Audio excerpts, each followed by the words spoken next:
दोस्तों, मेरा नाम है कुमकुम बिनवाल। वो बीजेपी जो पार्षद का चुनाव भी हमारे यशस्वी प्रधानमंत्री नरेंद्र मोदी के नाम पर लड़ा करती थी, अब वो बीजेपी न केवल किनारा कर रही है मोदी जी से, बल्कि ये भी तय कर रही है कि मोदी नहीं तो कौन।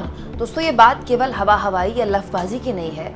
जो खबर सामने आई है वो न केवल बीजेपी आलाकमान को परेशान कर सकती है, बल्कि आईना भी दिखा सकती है कि वक्त जब बदलते हैं तो जज्बात बदल जाते हैं। दोस्तों, सिलसिलेवार तरीके से मैं आपको एक खबर बताने वाली हूँ, बहुत गौर से समझिएगा, क्योंकि ये उस असल खेल को उजागर कर रही है जो कि बीजेपी के अंदर चल रहा है। दोस्तों, एक बहुत ही हैरान करने वाली खबर कल रात 11 बजे के आसपास की है और नवभारत टाइम्स ने खबर छापी है, जिसमें लिखा है कि महाराष्ट्र चुनाव में फडणवीस, जो डिप्टी सीएम है देवेंद्र फडणवीस, वो सर्वा बनाए गए हैं। अध्यक्ष बावनकुले बेरोजगार हो गए। मतलब बीजेपी के जो अध्यक्ष है महाराष्ट्र के, उन्हें एक तरह से बेरोजगार कर दिया गया। मतलब ये कि गठबंधन दलों से सीट शेयरिंग का जो फॉर्मूला तय करना है, उसकी जिम्मेदारी भी देवेंद्र फडणवीस को दी गई है। इसके अलावा चुनाव प्रचार जो करना है, वो कौन कहाँ चुनाव प्रचार करेगा, क्या शेड्यूल होगा, वो जिम्मेदारी भी देवेंद्र फडणवीस को दी गई है। और तो और जो आज के दौर के चुनाव में सबसे इंपॉर्टेंट एस्पेक्ट होने लगा है, मैनिफेस्टो।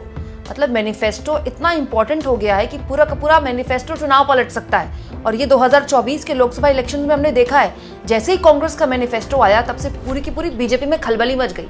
मोदी जी ने कहना शुरू कर दिया कि आपके भैंसिया चुरा ले जाएंगे, आपका मंगलसूत्र चुरा ले जाएंगे, दुनिया न मान की चीजें। तो मैनिफेस्टो आज से पहले 20 साल पहले मैनिफेस्टो के बारे में बात कोई नहीं करता था, लेकिन मैनिफेस्टो आज के वक्त में बहुत ही इंपॉर्टेंट एस्पेक्ट है हर चुनाव में, और खास तौर पर उस चुनाव में जहां बीजेपी की साख दांव पर लगी है।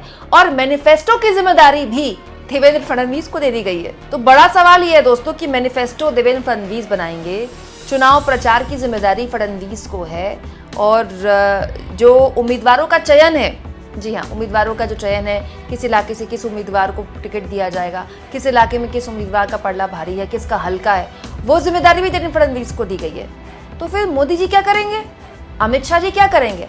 अब तक तो यही था ना दोस्तों बीजेपी के अध्यक्ष जेपी नड्डा तो मंत्री बन चुके हैं, लेकिन अभी भी वो एक तरह से पार्ट टाइम राष्ट्रीय अध्यक्ष की भूमिका में है।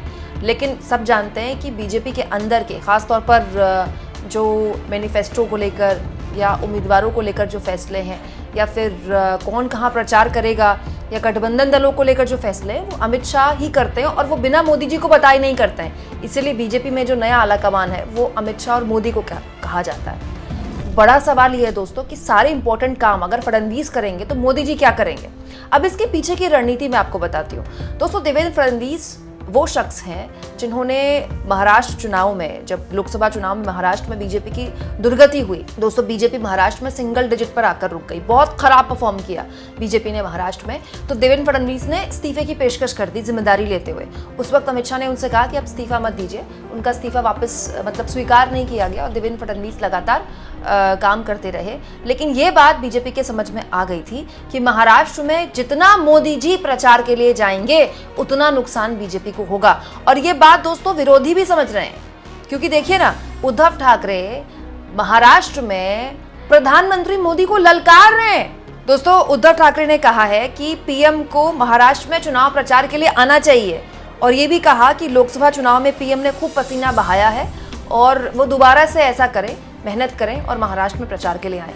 और उद्धव ठाकरे जो मांग कर रहे हैं मोदी जी से, सुनकर आपको हंसी आएगी, लेकिन कोई नई बात नहीं है। हिमाचल के चुनाव में तो मोदी जी ने ये कह दिया था कि आप विधायक को वोट मत डालिए, समझ लीजिए कि आप मेरे हाथ को मजबूत कर रहे हैं। प्रधानमंत्री ने चाहे कर्नाटक का चुनाव हो अपने चेहरे पर लड़ा, हार गई बीजेपी। हिमाचल का चुनाव अपने चेहरे पर लड़ा, हार गई बीजेपी। हालांकि कई राज्यों के चुनाव लड़े मोदी जी ने जहां बीजेपी को जीत भी मिली, लेकिन अगर आप पिछले 3-4 साल को देखें तो मोदी जी ने विधानसभा चुनाव में जहां अपना चेहरा एक तरह से दांव पर लगाया, बीजेपी को कई जगह शर्मिंदगी का सामना करना पड़ा। लेकिन यहां तो हद ही हो गई। उद्धव ठाकरे पीएम मोदी को चैलेंज कर रहे हैं, उनसे गुजारिश कर रहे हैं, प्रार्थना कर रहे हैं कि आइए ना महाराष्ट्र प्रचार करने के लिए। यही नहीं दोस्तों, शरद पवार ने भी अभी कुछ दिन पहले कहा था कि मोदी जी जितना प्रचार करेंगे उनको उतना फायदा होगा। ये वही महाराष्ट्र है, और ये बात सच्चाई है दोस्तों। महाराष्ट्र में मोदी जी ने बहुत प्रचार किया था, मुंबई में रोड शो तक कर दिया था, और प्रचार करते हुए उद्धव ठाकरे को नकली शिवसेना कहा था, और शरद पवार को भटकती आत्मा कहा था।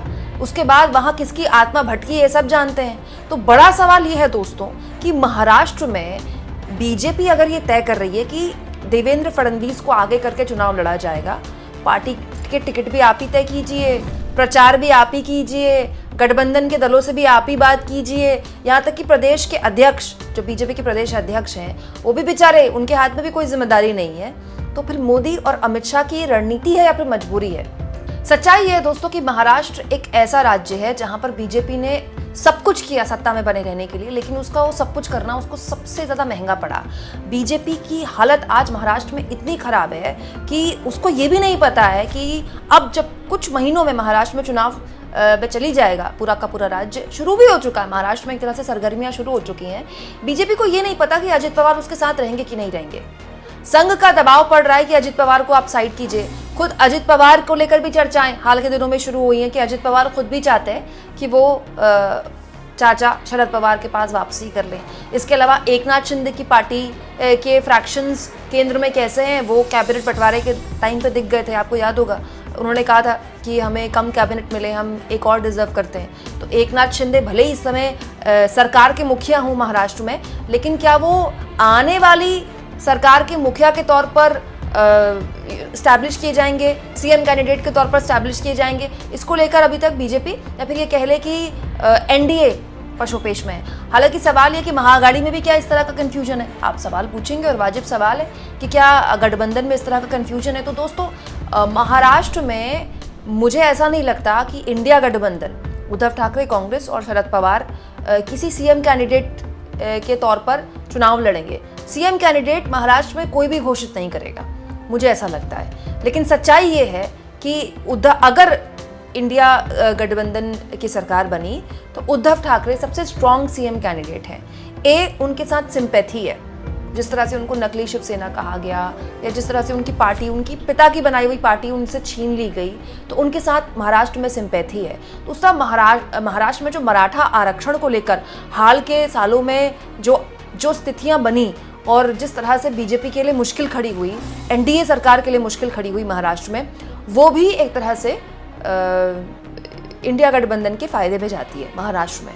तो मराठा जो सबसे बड़ा चेहरा है जाहिर तौर पर इंडिया गठबंधन में, वो उद्धव ठाकरे ही हैं। तो आप कह सकते हैं कि उद्धव ठाकरे के नाम को घोषित तो नहीं किया जाएगा सीएम कैंडिडेट द्वारा, लेकिन एक तरह से वो एक ऑब्वियस चॉइस हो सकते हैं इंडिया गठबंधन के। लेकिन अगर आप लड़ाइयों की बात करें और कन्फ्यूजन की बात करें तो हर लिहाज से इंडिया गठबंधन में जो डिफरेंसेस हैं, जाहिर तौर पर गठबंधन में डिफरेंसेस होते हैं, और जब नतीजे ऐसे आए कि कांग्रेस सबसे बड़ी पार्टी बनकर उभरी हो, और कांग्रेस लंबे वक्त तक सरकार चला चुकी है महाराष्ट्र में, उसका संगठन है, तो कांग्रेस चाहेगी कि उसको ज़्यादा सीटें मिले, उद्धव ठाकरे भी चाहेंगे उनको ज़्यादा सीटें मिले, शरद पवार भी चाहेंगे कि उनको उनके इलाकों में ज़्यादा सीटें मिले, तो बयानबाजी वहाँ से भी हो सकती है। लेकिन अगर आप कंपेयर करें दोस्तों तो इंडिया गठबंधन काफ़ी हद तक अपनी उस डिफरेंसेस को खुलेआम या सार्वजनिक करने में लगाम लगाने में कामयाब रहा है उस फ्रैक्शन को, लेकिन एनडीए उसमें नाकामयाब रहा है।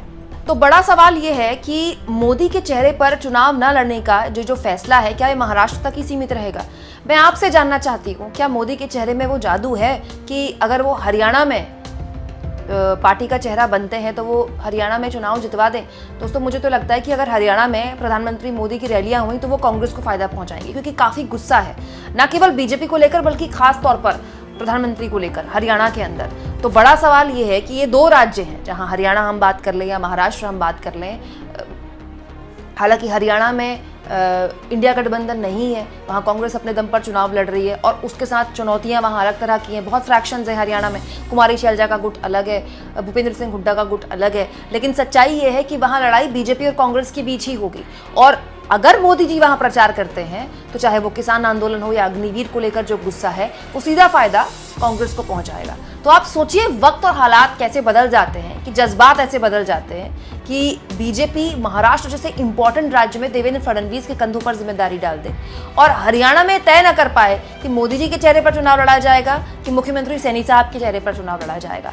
दोस्तों ये ब्रांड मोदी की साख कम होने के संकेत नहीं देता तो और क्या देता है, कि वो बीजेपी जो हर छोटा बड़ा चुनाव मोदी जी के चेहरे पर लड़ती थी, आज मोदी जी को या तो घर बिठाने को तैयार है या कन्नी काट रहा है।